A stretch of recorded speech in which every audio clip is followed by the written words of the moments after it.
Let's proceed to transaction analysis in debit and credit. So let's practice.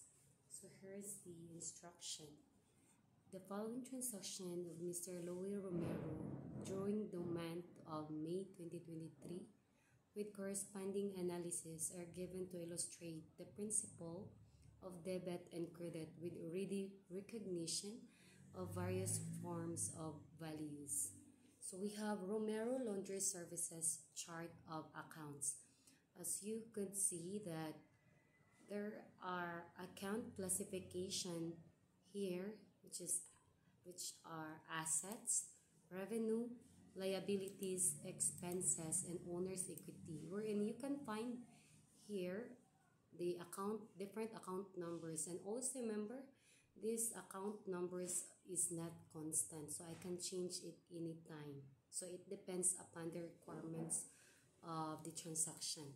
So here are the account numbers of the assets, like for instance cash, account number 111, and we have accounts receivable 112, notes receivable 112A, laundry supplies 113, and we have 114 delivery equipment, 115 is office equipment, and 116 is office furniture and fixtures. We have also revenue here. We have only one particulars, which is service income, and the account number is 441. So always remember that in particulars, so that's our accounting titles. Okay, then proceed to liabilities. We have two liabilities, notes payable, accounts payable, and their account number 221 and 222.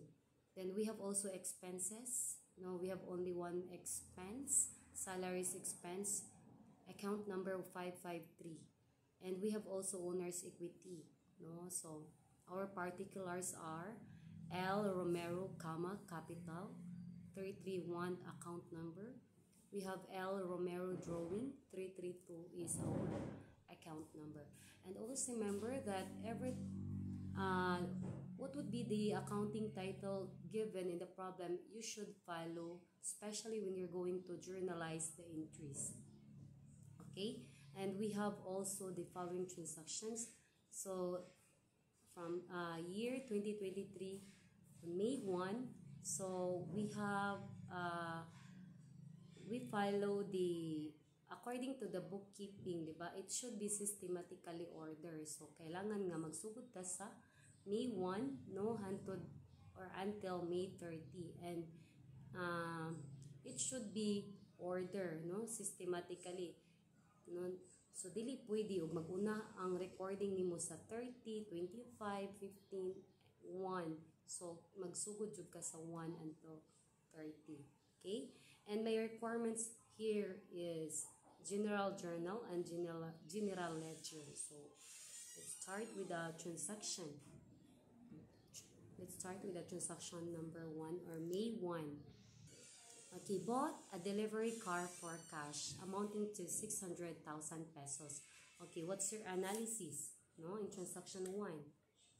In this transaction, so the value we receive is a form of an asset, which is the delivery car.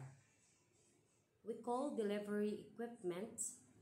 We call this delivery equipment. So go back to the chart of accounts. So try to check if there is a delivery equipment. Okay, so there is, and what's the account number? Account number 114. Okay, so let's proceed to the journalizing format.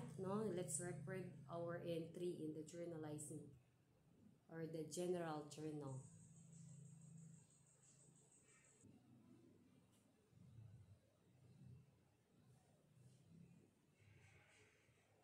Okay, so here is the format of the general journal. So page 1. Okay, so always remember in general journal, so we have the how many columns? Let's count. 1, it is 1, 2, 3, 4, 5. So we have date, So the date of your transaction, the particulars wherein you will write here the debit and the credit, no, the different accounting titles as what you analyze in the transaction. Then we have the folio, the F, which your reference number, and we have the debit, your value received, and your credit, your value parted with. Okay, so go back to the transaction. So diba, it's the transaction is year 2023. Okay, so therefore we put here, or we indicate year 2023. So okay, so March 1, so we come up with this transaction. So May 1, so diba, we debit, no, we debit delivery equipment, GL114. So GL114, you find this GL114 here in our chart of accounts.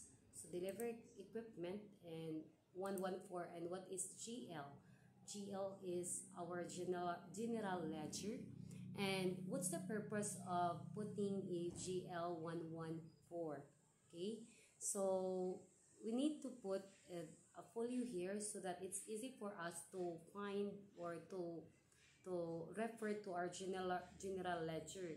So therefore, do not forget to write the GL numbers here for you to have a reference if we're going to proceed to general ledger, or if there might be some errors, so it's easy for you to access. Okay, and then we have debit, your value received 600,000, and that's your value parted with, of course. So imuhang gihatag, no? So imong nadawat is your delivery equipment worth of 600,000, and your parted with, no, kapalit sa imuhang nadawat is you are paying, no, bayad ka og 600,000. So what's your explanation to record bought delivery car for cash? Okay, so always remember that debit is in the left and the credit is in the right, and it should have an indentation. Okay, because the points here is itemized. So one for this year, one for the date, the debit, the credit, the explanation, the folio, and the debit and credit. So we have also we need also to indicate the page 1, since our transaction is in the page 1 already. If you're going to record or to post that to the ledger, so you can use this page 1, and if the entries is until page 2 or page 3, so you will use the page 1, 2, or page 3.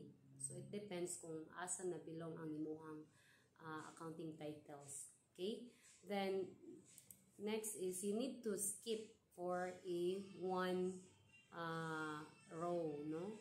So you need to skip for one row for you to proceed to transaction number 2. Okay, so go back to transaction. So proceed to transaction number 2. Sold an old computer for cash 20,000.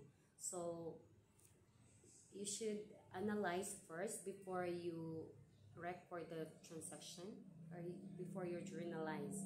So in this transaction, so try to analyze what's your value received. Okay, since you are going to sold an old computer, so magbaligya ka computer for 20,000 for cash. Okay, so our value received is a form of an asset, it is cash. Okay, so gibaligya man nato ang atong computer, no? So sa atong negosyo, so atong madawat is cash. Then our value parted with, no, is another form of account, another form of an asset, so that's computer. Okay, so what is our accounting title of the computer? Okay, so office equipment, no? So is it correct? Okay, so And what's the amount? 20,000. And what's the account number of the office equipment? So 115. Okay, let's proceed to the journal entry. Let's check if our interpretation is correct. Okay, so transaction 2, so we received, diba? We are selling our equipment, which is computer, so nadawat na to cash. Then value parted with is your office equipment. And of course, do not forget the GL and its reference number, the GL111 and GL115, and the debit and credit, which is 20,000. So the explanation is to record sold computer for cash. Then another skip one row. Okay, so let's proceed to the next transaction. Okay, in transaction number 5, bought laundry supplies on credit from BQ Mall, Tagbilaran City, amounting to 35,000 pesos. Okay, so since Louis Romero is the owner of the laundry services, so he is purchasing a laundry supplies on credit. So when you heard the word, or when you read the word on credit, so what come into your mind when you heard the word on credit? So diba, that's utang, no? That's liability. So El Romero is asking or purchasing a laundry supplies on credit. So nangutang siya sa BQ Mall, Tagbilaran City. So what's your analysis of the transaction? Okay, so in this transaction, your value received is kay nipalit man ka og laundry supplies para sa imuhang laundry business. So imong madawat is laundry supplies. Okay, let's check what is the accounting title.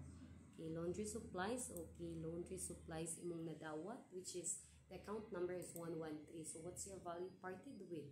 So kung nakadawat kag laundry supplies, unsa may imuhang ihatag? Okay, sa imuhang supplier nga si BQ Mall. Okay, so tagaan nimo siya o cash. Cash, tinuod ba?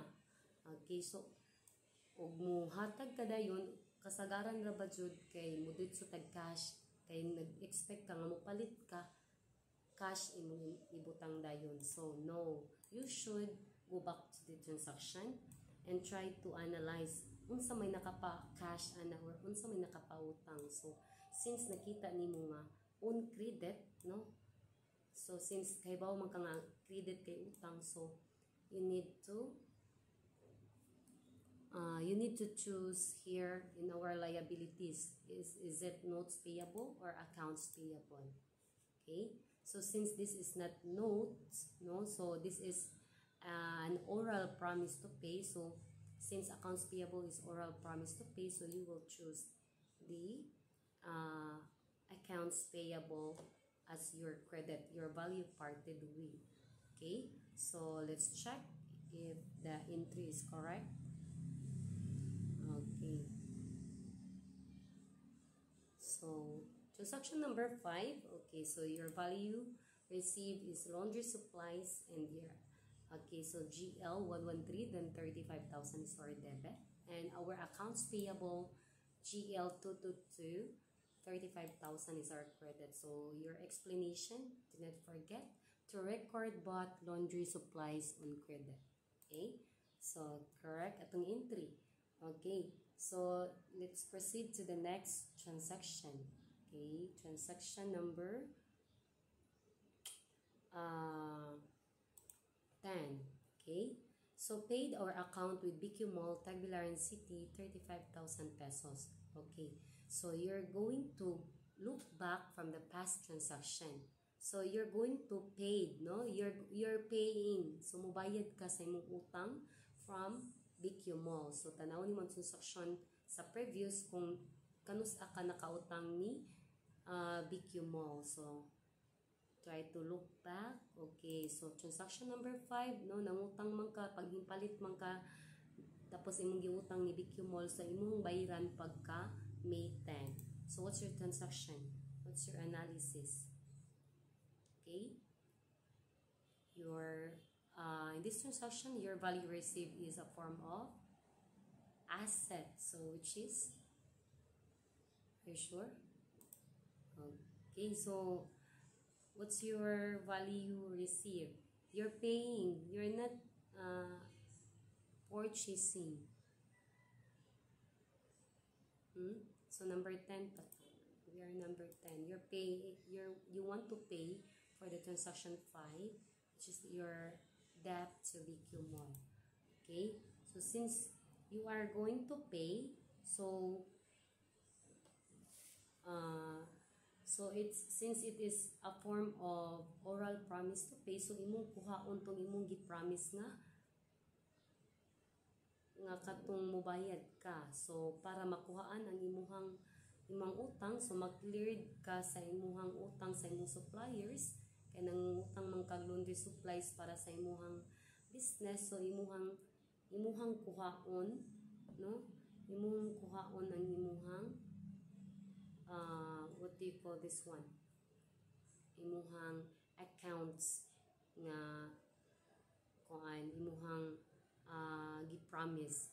So unsa may atong accounting title nga gamiton.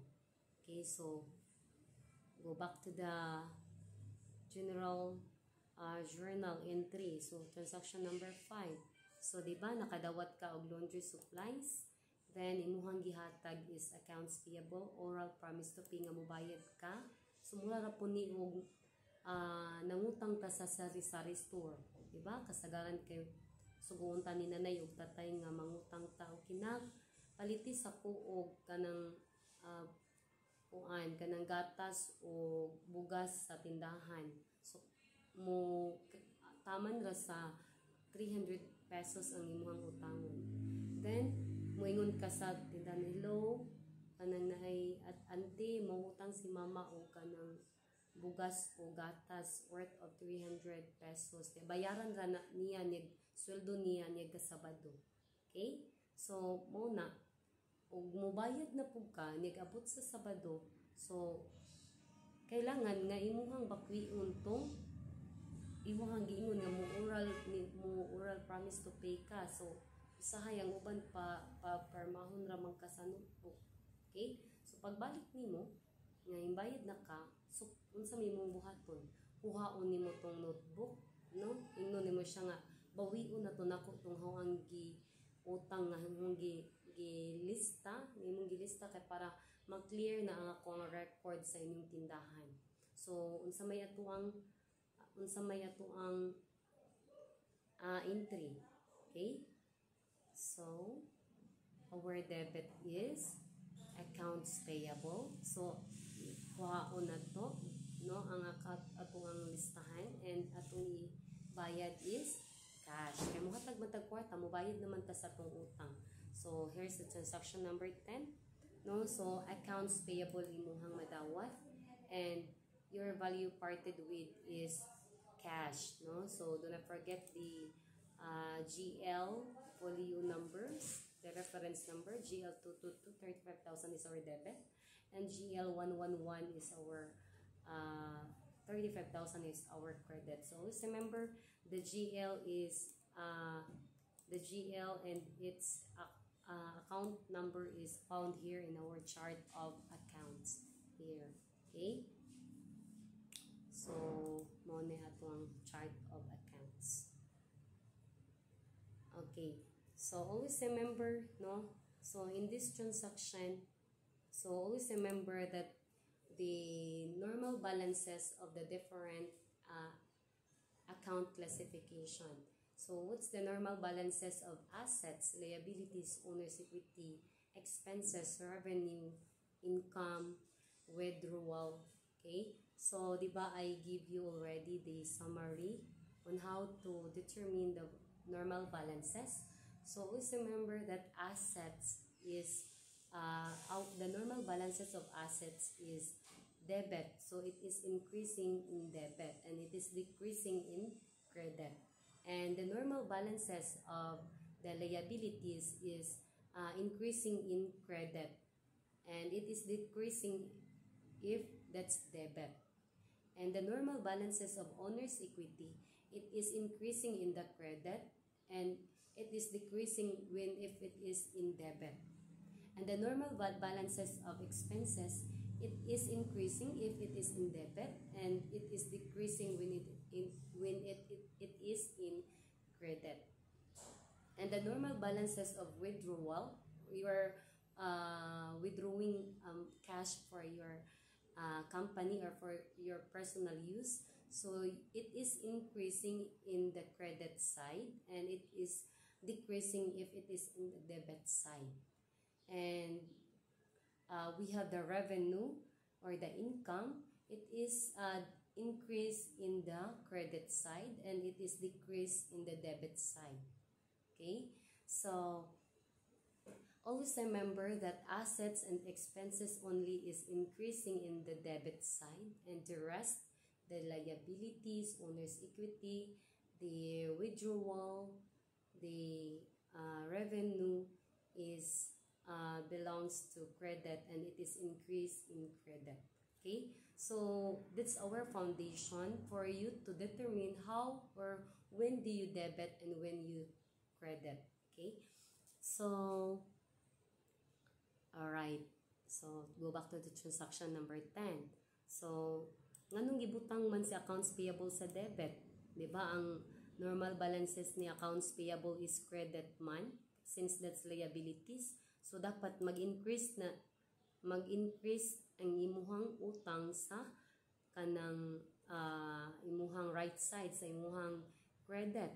So since gibayaran naman nimo siya imong utang nga laundry supplies pag May 10, so kuhaan na to. So di ba mo decrease man ang liabilities sa atong debit side, so atong i-debit.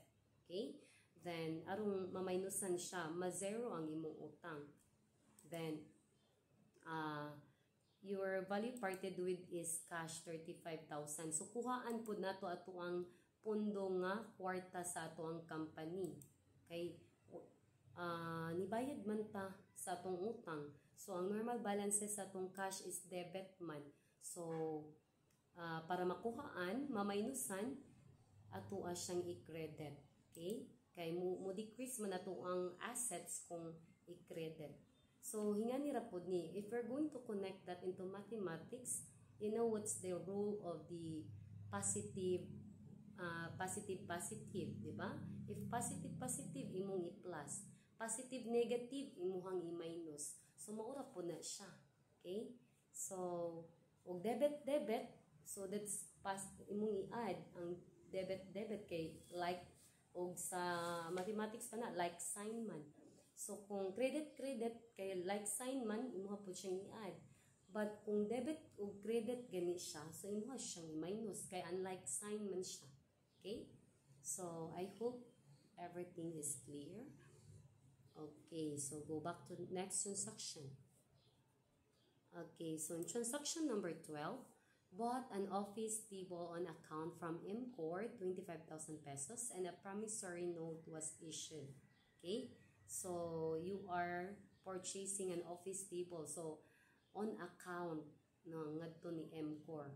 So unsay imuhang gi-purchase, imong gipalit office table. So try to look at kung unsa nga accounting title si office table. Okay, office, furniture, and fixtures. So mo ni ang account number 116. And what's the other one? Analysis. We have on account. So unsa kani siya? Account receivable, accounts payable, no? So ani mo mag sahay maglibog kung kanus-a mo debit, kanus-a mo credit, ug unsay inyong i-debit nga accounting title, ug unsay inyong i-credit. Okay? So since we found the promissory note, so mo nay angay ninyong bantayan nga ikaw as a businessman, because in this transaction, so you will be acting that you will be acting like you are a businessman or businesswoman, and you will be negotiating to your suppliers, and you will be negotiating to your customers. So daghan kag bantayan ani. So ikaw, consider yourself that you are a business owner in this business. So you are purchasing an office table on account. So mupalit ka og office table. So what's your value received? Okay, so office furnitures and fixtures. Of course, kay mupalit man ka itong office table, so mo imong madawat. So unsa imay imong i-value parted with, no? So okay, since promissory note man, wala mang nag-ingon ari nga mo pay to cash ka. So unsa may accounting title nga gamiton, since notes man din utang pag yun. So notes payable. Okay? So notes payable 221 is the account number. So amounting to 25,000. So let's check our transaction number 12 if that's correct. Okay. Okay. Right. No, so in transaction 12, so we debit office furnitures and fixtures. So our reference number is GL116, 25,000 pesos. And our value parted with is notes payable, GL221, so 25,000 is our credit. And do not forget the explanation to record bought an office table on account from MCOR.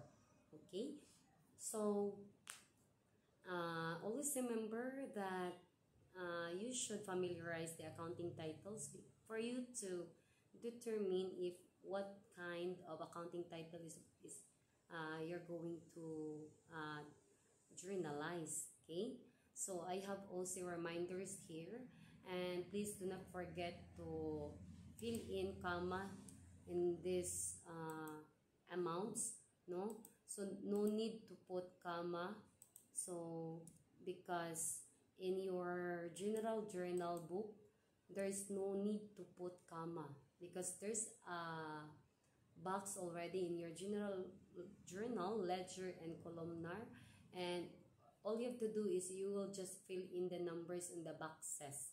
So from you found there the box that you're going to place the centavos, no, and tens, the until millions or billions. And then if you found out that there is a cents or centavos in the transaction, if you're going to record into your journal, general journal or ledger, you will just put for example 50 cents. So 50. Do not put point anymore, because that's understandable already, since as long as you already know where where you put the cents, so ayaw na butangi siya og point. And then if there is no centavo, so you will just put a dash. Okay. So let's proceed, no? So wala na ni siya mga kama-kama. Okay, so let's proceed to the next transaction. So we have transaction 14. On May 14, paid our account with MCOR 25,000 pesos and got back the promissory note we issued. So what's your analysis? So you are going to pay, you're paying, no? You're paying your account with MCOR. So go back to the previous transaction. Kanus amang ka nakautang sa MCOR, nganong nibayad man ka. So in transaction 12, since ni utang man ka og office table nga 25,000, naka-promissory note pagyud ka. So pag 14 nibayad ka, then get back kuno ang promissory note. So gikuha nimo balik imong promissory note, no? So promissory note, always remember that this is written promise to pay. So mura bitaw kanang mangutang tag mga 5-6, di ba? Mo promise to pay ka o mubayad ka ana na ang panahon na according to your promises kung kanusa nimo bayaran. So not only in 5-6 lain-laing mga establishment or mga tindahan, we have also trading, merchandising, manufacturing, or bisan anang mga mga malls, di ba? Naaman na sila yung mga promissory note, bisan ganing mubayad kag tuition. Na kay promissory note nga mubayad ka by the next month or kanus ni mubayaran. Okay? So, ato ang ibalikon ang transaction number 12 kay imuha mang kwaon ang promissory note. So, tanawon na to ang transaction 12. Okay. So, di ba? Ni utang ka, nakadawat kag office furniture and fixtures ni imuhang nagpasalig or nisaad ka nga mubayad ka, nisuwat ka to, gipermahan nimo niya mubayad pananglit ka by the next month or the next day. So, moto nga ihamang giingon sa transaction pag nga you're going to get the promissory note issued. So, imuhang kuhaon. So, what's your value received in the analysis of this transaction? So, imong madawat is notes payable and your value parted with is cash. Kaya nga naman, mubayad man ka. So, you're going to pay your obligation to IMCOR. Na? So, imuha siyang taga-kwarta, kuhaon nimo tong imuhang written promise to pay para clear ang imong obligation sa maong imuhang supplier nga giutangan sa furniture and fixtures or the office furniture table. Okay? So, your debit here is notes payable, GL221 25,000. Your credit is cash. Your reference number is GL111 and credit 25,000. So do not forget the explanation to record payment account with MCOR. Okay? So, and you should skip for one row. Always remember that one. Okay? So, next transaction, we have transaction number 15. So, receive cash 15,000 pesos for services rendered to customer. Okay? So, in this transaction, so what value we receive, no? And what value that we parted with. Okay? So,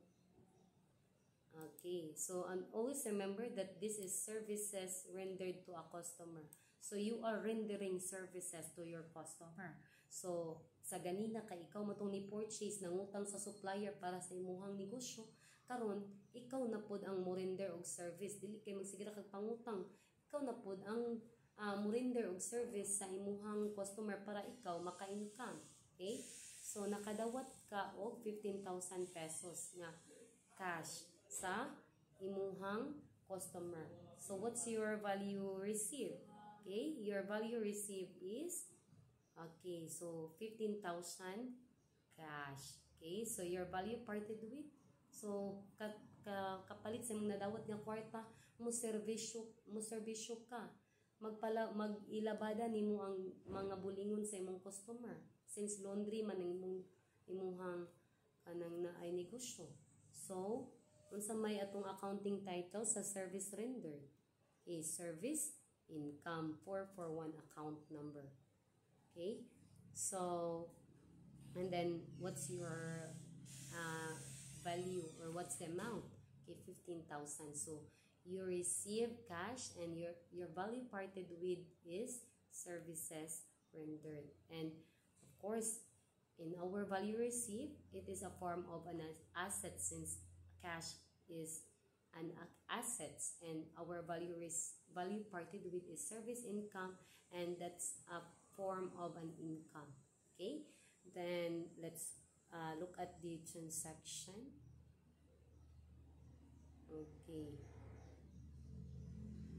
Okay, so here is the transaction. So, debit, you receive cash, GL111 15,000. So, under the transaction of May 15. So, and then credit service income, GL441 and 15,000 is your credit. And do not forget the explanation to record services rendered to a customer. Okay, so skip for one row. Then next transaction. So okay, so transaction May 18, rendered services to a customer 12,000. The customer made an oral promise to pay. So sa transaction 15, so ni pay to cash si customer nimo, then gilabadahan nimo siya. So pag May 18, so ni-render kag services sa imong customer amounting to 12,000, but the customer have made an oral promise to pay. So what accounting title ang ato ang ibutang, no? So what's your value received? Okay, so since ni oral promise to pay man si customer, since you are dealing with your customer, so do not forget oral promise to pay in dealing your customer. So that's your accounts receivable. Accounts receivable is your oral promise to pay, no? So mo promise to pay ang imuhang customer nga mobayad siya ana according to the date nga iyahang giingon or sa inyong negotiation kung kanusa siya bayaran. So then what's your value parted with? Since your value received is the accounts receivable nga oral promise to pay sa customer, so your value parted with is service income, since you are rendering service to a customer. So service income of 441 account number. So let's journalize the entry. Okay, so transaction 18, so imong nadawat is the promise to pay of oral promise to pay of your customer. So accounts receivable debit, GL112 is your folio number, 12,000 debit. Then your credit accounting title is service income, GL441 and 12,000 credit. So to record rendered services to a customer. So for you to easily create a simple explanation, you will just refer to the transaction, no? So lang to record, no? You will be starting with to record because you are going to record your transaction. And then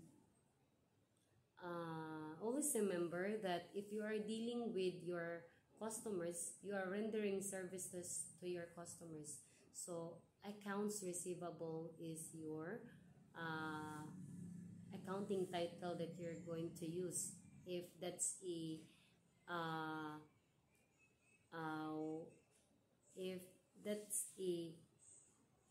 what do you call that one? You are rendering service, and that's oral promise to pay, no? Then if it is stated there that notes issued or 15-day or 20-day issued or note, no? So and the transaction is rendering services to your customer, so that's notes receivable. Always remember that one. So basig maglibog mo kay nabiya tay accounts payable, ang uban accounts receivable ang ibutang, or accounts receivable ni accounts payable ang ibutang. So ang uban is maglibog po sa notes payable o notes receivable. Then accounts payable and notes payable is kanang kamo mangutang sa inyong supplier sa inyong company. And then si accounts receivable and si notes receivable, you are allowing your customer to oral promise to pay and written promise to pay, no? So it is really a relationship between the customers and the suppliers, no? So daghan jud kag bantayan. Okay, so next transaction we have transaction May 20, collected the customer's account 12,000 pesos. You're going to refer to transaction on May 18, 2023. So Sometimes I will no longer put here the reminders or the term refer to transaction. Sometimes you are the one to analyze. So ako ang gibutang di ani ang sumuat mo go to May 18 ta. So since you are rendering services to your customer 12,000 pesos, so ni promise to pay ang imong customer, so you're going to collect, no? You are in this transaction, no, you're going to analyze what's your value received, no, and value parted with, and your value received, no, sa imong madawat since this you're going to refer to the transaction number 18. So unsa may imong madawat, no? Since ang among customer mo bayad man nimo, so you receive so you receive cash. Of course, mubayad man imong customer, so makadawat jud ka og kwarta nga iyang bayad. So what's your value parted with, no? So ang unsa man, oral promise to pay or written promise to pay. The oral promise to pay by your customer, which is accounts receivable. So imuhang i-credit ang accounts receivable nga gikan sa katong sa imong customer kay para makuhaan ang iyang utang or ma-zero balance na ang utang sa imong customer. So since ang normal balances sa accounts receivable is debit, increase sa debit, so nibayad naman ta, so atuan na pud na siyang ibutang sa credit para ma-zero or makuhaan ang iyang utang, no? Makuhaan ang utang sa tong customers. Okay, so let's try to look at the transaction. Okay, so cash atong nadawat pag transaction 20, right? So cash GL 11112,000. Then credit accounts receivable GL112A 12,000. So to record collection to the customer's account. So that's transaction number 20. So you are this is your right to collect obligations from your customers. Okay, so since you are rendering services to your customers. Okay, next transaction 21. Rendered services to a customer 16,000. The customer gave us his written promise to pay. So nana kung gingon ganina, no, as I mentioned earlier, the difference between the notes payable and the accounts payable. So in accounts payable, always remember that you are having this promise to pay to your supplier, and in this transaction in 21, you are you let your customer to write promise to pay or written promise to pay for you to render services to your customer. So pag ipasuwat nimo siya or ipa-promise nimo siya kanus animo niya bayaran para imo siyang rendiran og services. Okay, so what's your value received? So in this transaction, what's your analysis?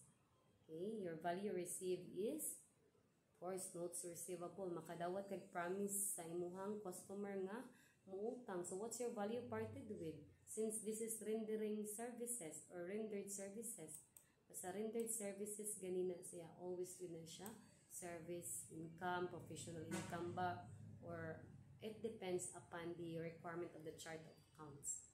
So your value received is notes receivable, so that's a form of an asset, no? And your value parted with is service income amounting to 16,000.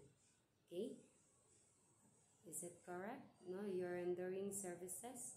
Okay, so let's check the journal entry in the transaction number 21.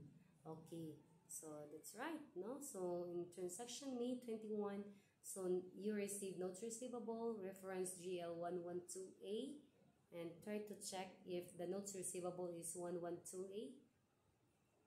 Okay, alright, so 112A. So go back. Okay, so GL112A, then 16,000 is our debit. And our value parted with is service income.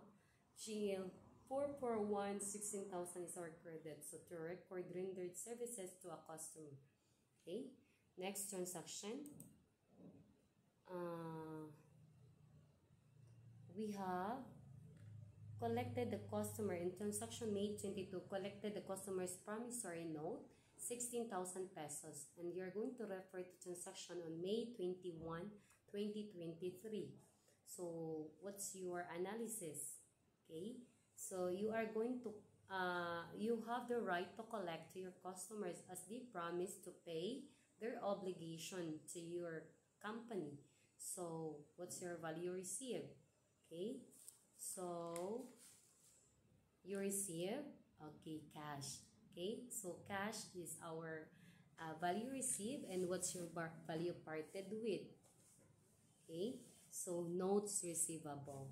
So, di ba? Ato ang i-close, no?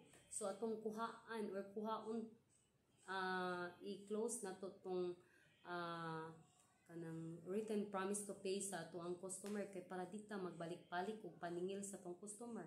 Kay that happen or it happens nga ay daghan ta og mga kontra nga mga customer kay magsige tagbalik-balik og paningil without marking or without putting a signature that that debt is already paid. So dapat may signature papermahan ng uban kay laksiun na gani kay para dili na maningil og otro ang katong tendera. Okay, so again, what's your value received? Okay, our value received is cash. So that's a form of an assets, and our value parted with is notes receivable. Okay, and that's also a form of an assets. Okay, so let's check. Okay. Okay, so our transaction on May 22, so atong nadawat is cash, no, value received is cash, and folio number is GL111, 16,000 is the debit, and value parted with is note receivable. So always remember the normal balances of notes receivable is under assets man siya. So assets is increase in the debit. So para mo decrease ang assets niya, atong ibutang sa credit for us to decrease the assets of the of Romero. So mo nang gi-credit diri, no, debit man rin sa 21. So since mo refer man ta sa transaction 21 na katong gi-rendered nga service na to sa hin promise to pay, ni written promise to pay, so gi-credit na to diri para mamaynusan ang iyahang or mawa, no, ma-zero or ma-erase ang iyahang record nga promise to pay siya or written promise to pay. Then GL112A, 16,000 credit, and to record collection the customer's promissory note. Okay, so that's transaction number 22. So go back to the transaction. So on May 23, Mr. Louie Romero invest cash of 1 million pesos in the business. Okay, so what's your analysis? So in this transaction, the value received is a form of what? Okay, that's a form of assets.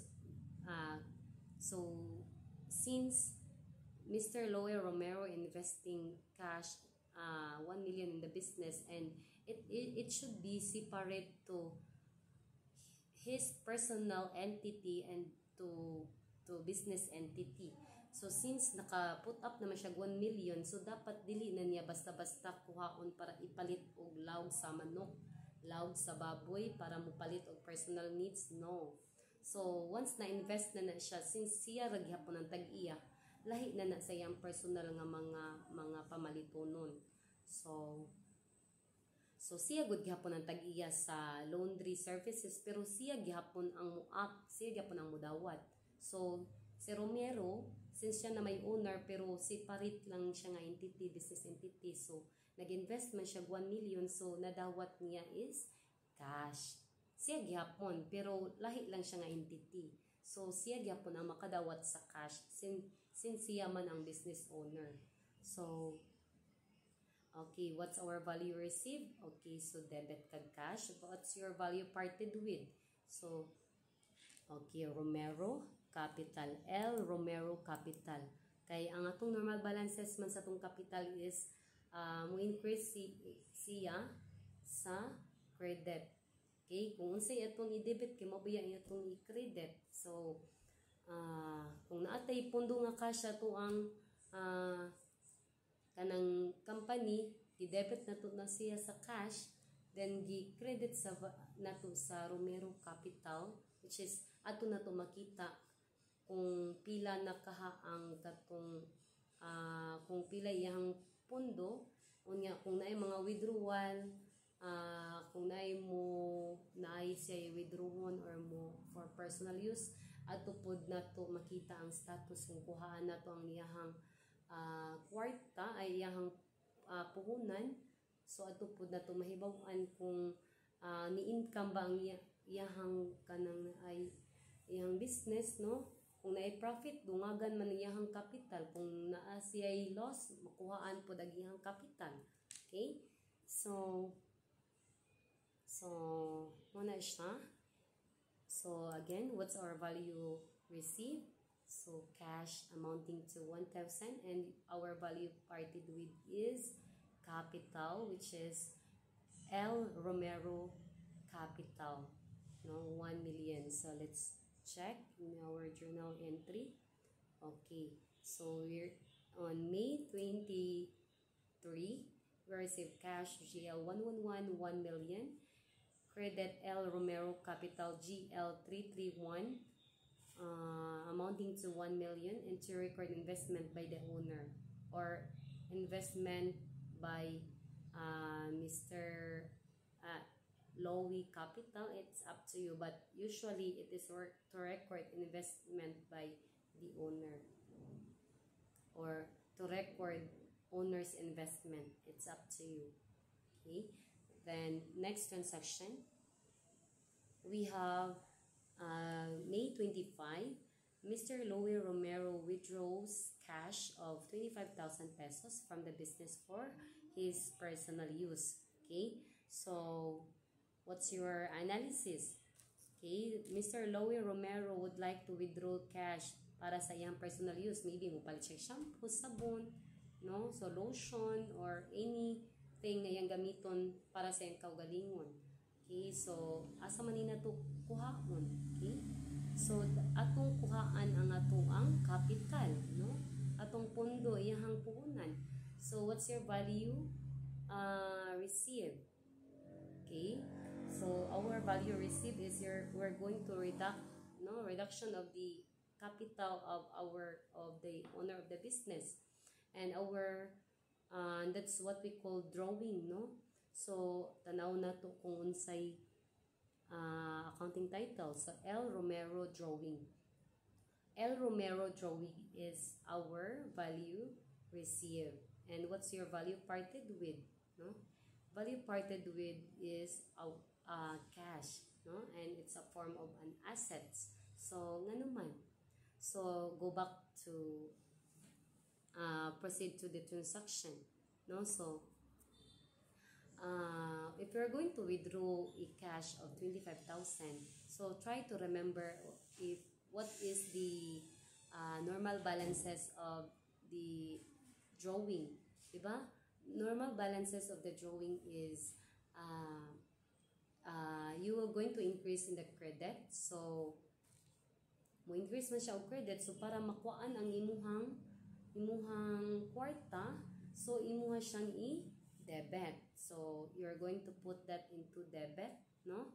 So your value received is uh, L Romero, no, L Romero drawing, and you're going to credit cash. So kuhaan imuhang ang kwarta, no, and then kuhaan po dag imuhang cash sa imuhang company, so or imuhang puhunan sa imuhang company. Okay, so let's proceed to journalize or general journal. Okay, so May 25, L Romero drawing, debit L Romero drawing. Your reference is GL 332, 25,000 in your debit. Then credit cash GL 111, 25,000. Then to record withdrawal by the owner or to record owner's withdrawal.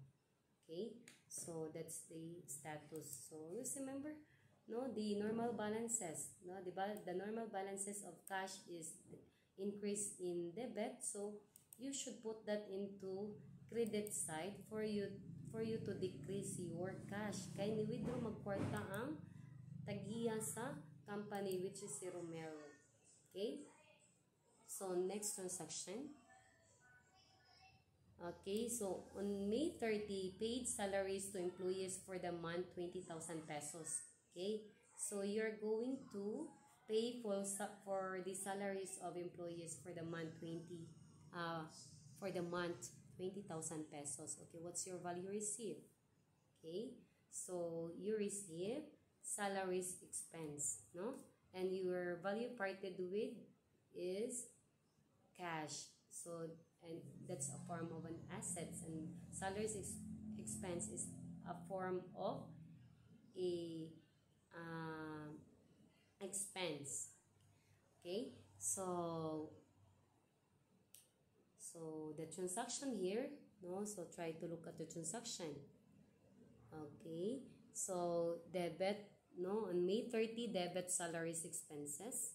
Okay, go back to the transaction. If expenses ba ni siya, so wala man siya yamoy S, salaries expense ra ang imong ibutang. Okay, salaries expense. Okay, GL 553, 20,000. So you should credit cash GL 111, 20,000 to record payment for expenses.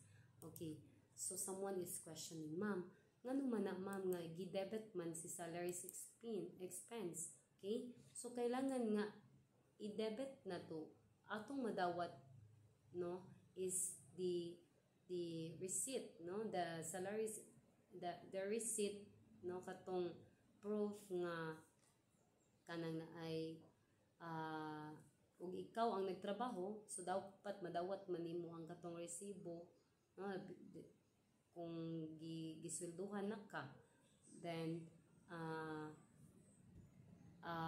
ikaw man ang negosyante, no, so imuhang kwaon tong like nagpaperma ka, no, so nga naka-acknowledge na nakabayad na ka sa iyahang sweldo sa payroll, then imong ihatag niya is cash. Of course, kapalit adto, tagani mo siya kwarta sa iyang sweldo, no, so to record payment for expenses. Okay, so any question? So that's our general journal requirement. So if there are some questions, so you will just comment in the comment section below for our clarification.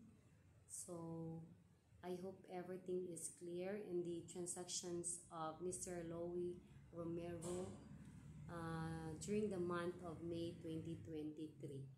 So, and this general journal can be used and this is really useful for us to post into the general ledger, and we'll be proceeding to general ledger. Okay, so there will be another explanation or another discussion of the general ledger. Okay, so I think there's no more questions. So okay, so we have, diba, we have page 1 on this is page 1. So since this is a Google form, so I cannot put here the page 2. So, kuha na lang ni siyang butangan o mag-insert na lang ko. So, page 2. So, we will be putting here page 2 since the transaction on May 20 to May 30 belongs to page 2. So, always remember, page 2 na ni siya, kaya man siya naigusaw sa kaban paper. Then, in the first page, this is page 1. For you to use this one in posting to the general ledger. Okay? So, I think that's all.